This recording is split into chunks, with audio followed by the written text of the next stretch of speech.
আসন্ন জাতীয় সংসদ নির্বাচনকে সামনে রেখে রাজনৈতিকভাবে গুরুত্বপূর্ণ হয়ে উঠেছে বরগুনা আমতলী ১ আসন।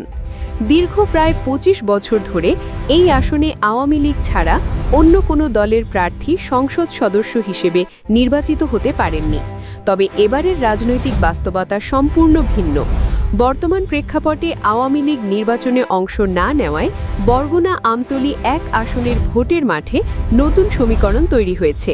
এই সুযোগে সাধারণ ভোটারদের মধ্যে জনপ্রিয় হয়ে উঠছেন বাংলাদেশ ইসলামী আন্দোলনের মনোনীত প্রার্থী হাতপাখা প্রতীকে নির্বাচনে অংশ নেওয়া মুফতি মাহমুদুল হোসাইন অলিউল্লাহ।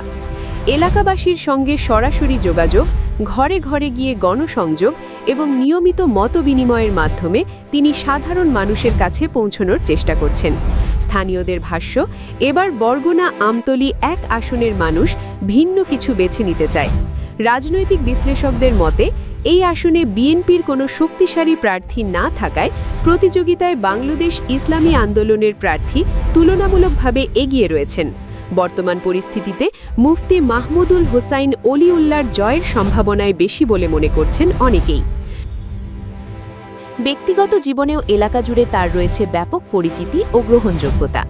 তিনি বরগুনার প্রখ্যাত আলেম মাওলানা আব্দুর রশিদ পীর সাহেব হুজুরের মেজ ছেলে। সেই সুবাদে বরগুনা ও আশপাশের বিভিন্ন থানায় সাহেবজাদা অলিউল্লাহ নামেই তিনি সুপরিচিত।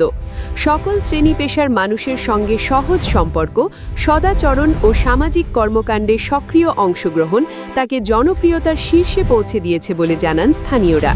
আমাদের নিজস্ব বিডি নিউজের এক জরিপে দেখা গেছে, বরগুনা আমতলী ১ আসনে অন্যান্য প্রার্থীদের তুলনায় বাংলাদেশ ইসলামী আন্দোলনের মনোনীত প্রার্থী মুফতি মাহমুদুল হোসাইন অলিউল্লাহ উল্লেখযোগ্য ব্যবধানে এগিয়ে রয়েছেন। নির্বাচনী মতবিনিময় সভাগুলোতে তিনি বারবার বলেছেন, চাঁদাবাজি ও মাদকমুক্ত সমাজ গঠন, আইনের সুশাসন প্রতিষ্ঠা এবং দুর্নীতিমুক্ত প্রশাসন গড়ে তোলাই তার প্রধান লক্ষ্য। পাশাপাশি দীর্ঘদিন অবহেলিত দক্ষিণাঞ্চলের জেলা বরগুনাকে একটি মডেল বরগুনা হিসেবে গড়ে তোলার প্রতিশ্রুতিও দেন তিনি। সব মিলিয়ে আসন্ন জাতীয় সংসদ নির্বাচনে বরগুনা আমতলী ১ আসনে ভোটের ফলাফল এবার ভিন্ন মাত্রা পেতে পারে, এমনটাই মনে করছেন সংশ্লিষ্ট মহল। আমাদের প্রতিনিধি মাইনুদ্দিনের তথ্যচিত্রে ডেস্ক রিপোর্ট।